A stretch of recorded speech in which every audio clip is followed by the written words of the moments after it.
যদি আমরা কোনো জিনিসের সম্পর্কে যদি কোনো পরিচয় দিই, ঠিক আছে, সেটা হতে পারে আমার নিজের সম্পর্কে হোক বা কোনো জিনিসের সম্পর্কে হোক বা কোনো বস্তুর সম্পর্কে হোক, ঠিক আছে।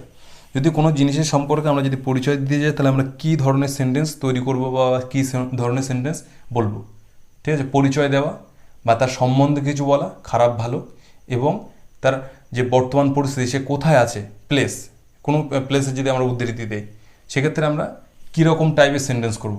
দেখো, দু টাইপের সেন্টেন্স হবে, ঠিক আছে। একটা হবে প্রেজেন্টে আর একটা হবে পাস্টে।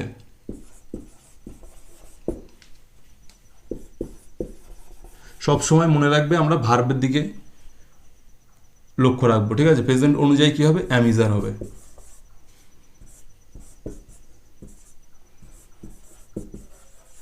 আর পাস্ট অনুযায়ী ওয়াজ ওয়্যার হবে। যদি আমি নিজের পরিচয় দিই যে আমি ভালো, আমি খারাপ, আমি এখানে আছি, ঠিক আছে। যদি বলা আমি এখন ঘরে আছি, I am at my house, আমি এখন আমার বাড়িতে আছি। যদি জিজ্ঞাসা করো তুমি কোথায় ছিলে কালকে, তখন কী বলবে, I was at my father's বা অ্যাট মাই ফ্রেন্ডস হাউস, আমি আমার কালকে আমার বন্ধুর বাড়িতে ছিলাম। তাহলে কী হবে, যদি আমরা যদি কোনো কারোর সম্বন্ধে কিছু বা কোনো ব্যক্তি বা বস্তু সম্বন্ধে যদি কিছু বলতে চাই বা কারোর পরিচয় দিতে চাই বা কারোর সম্বন্ধে ভালো বা খারাপ বলতে চাই, তখন আমরা কী ইউজ করব, দুটো ইউজ হবে, দুটো সেন্টেন্স হবে। বর্তমানে হলে অ্যাম ইজ আর হবে, পাস্টে যদি হয় ওয়াজ ওয়্যার হবে। যদি বলা হয় আমি হই ভালো, আই অ্যাম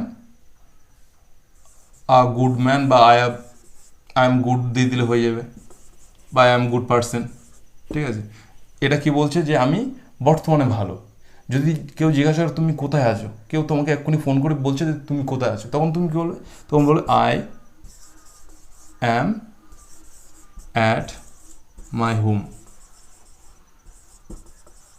ঠিক আছে। যদি কেউ জিজ্ঞাসা করে যে যদি কোনো প্লেস বলে, ঠিক আছে, তুমি বর্তমানে যদি কোনো প্লেসের কথা বলে, তখন আমরা অ্যামিজার ইউজ করবো। অ্যামিজার কোথায়, আয়ের ক্ষেত্রে অ্যাম হবে, ইজ হবে থার্ড পার্সন সিঙ্গুলারের ক্ষেত্রে ইজ হবে, আর প্লুরালের ক্ষেত্রে আর হবে। ইউ, উই, দে এবং প্লুরাল নাউন ইট, সি বা সিঙ্গুলার নাউনের ক্ষেত্রে কী হবে, হির ক্ষেত্রে তখন আমরা ইজ ব্যবহার করবো। ওয়াজ ওয়্যার আমরা পাস্টে ব্যবহার করবো। তাহলে আমরা কি বলছি, যদি কিনা আমরা বলি যে কারো সম্বন্ধে কোনো পরিচয় দেওয়া, আমি হই ভালো, আই অ্যাম গুড, রাম হয় ভালো, রাম ইজ গুড, ঠিক। যদি বলে রাম ভালো ছিল, রাম ওয়াজ গুড, তারা ভালো ছিল, আমরা কি বলছি, অতীতে ভালো ছিল, দে ওয়ার গুড। যদি বলা হয় কারো সম্বন্ধে কিছু বলো, যদি কেউ জিজ্ঞাসা করা হয় যে তুমি একটা দেখা যাচ্ছে তুমি সচিনকে দেখলে, সচিন দেখে তুমি কি মনে করলে, তো তুমি তখন বললে যে সচিন খুব ভালো, Sachin is a good person, ঠিক আছে। এই যে কারো সম্বন্ধে কোনো কিছু পরিচয় দেওয়া, বর্তমানে হলে কী হবে, অ্যামিজার হবে। সাবজেক্ট অনুযায়ী দেখবো আমরা সাবজেক্ট কী আছে, সেই অনুযায়ী আমরা কী করবো, ভার বসাবো। যদি বর্তমানে অতীত হলে কী হবে, অতীত হলে আমরা ওয়াজ বা ওয়ার ইউজ করবো, ঠিক আছে। বারবারই বলছি, যদি কোনো প্লেসকে বললে কী হবে, প্রেজেন্ট অনুযায়ী অ্যামিজার হবে, পাস্ট অনুযায়ী ওয়াজ ওয়ার হবে। যদি বলা হয় মা রান্না ঘরে আছে বর্তমানে, তখন কী হবে, প্রেজেন্ট অনুযায়ী অ্যামিজার আমরা ইউজ করবো, my mother is at the kitchen, ঠিক আছে। তবে একটা জিনিস সবসময় মনে রাখবে, যদি কোনো অবস্থান বা কোনো প্লেসকে বলে তখন আমরা ব্যবহার করব, যদি এবং যদি অতীতকে বলি তখন আমরা ওয়াজ ওয়্যার ব্যবহার করব, ঠিক আছে। যদি কারো সম্বন্ধে কোনো আমরা পরিচয় দিই বা কারো সম্বন্ধে কিছু বলি বা নিজের সম্বন্ধে কিছু বলি, তখন আমরা এই দুটো জিনিসের মধ্যে আমরা সবসময় কিন্তু ব্যবহার করব।